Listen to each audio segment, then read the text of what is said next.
Instead of having things in place, you got A, but you don't have a plan B.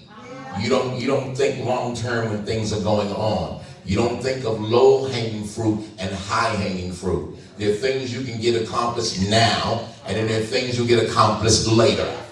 And so we don't think that way. We're thinking in the moment. We're always putting, I call the saints sometimes the same thing I say with men. We have that S on our chest, that's Superman. You got to take that Superman off your chest, and you got to start being proactive.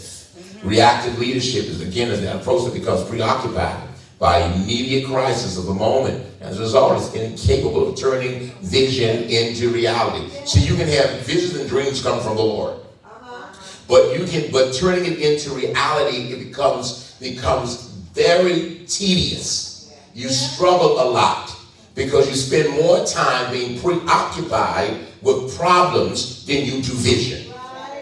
You spend more time just thinking about what you don't have as opposed to thinking about what you do have.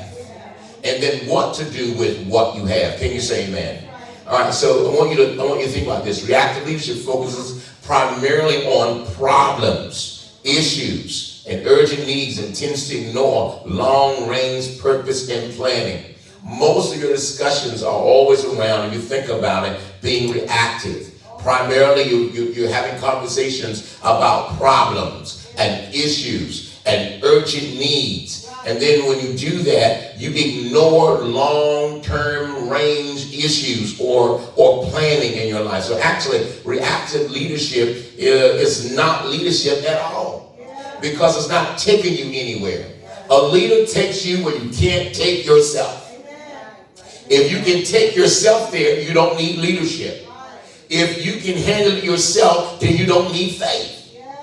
But anything that you can do on your own, then you don't need help at all.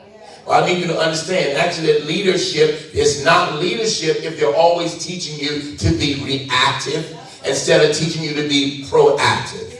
When the majority of our leadership is determined by problems and urgencies, and we're not leading you at all. If my message is preaching a message is always dealing with trouble in your way, I'm not leading you. That's right. If all of my messages have to deal with something that is insignificant, what you're wearing and how you wore it, then I'm not leading you at all. My message has got to be geared towards moving you through with hope.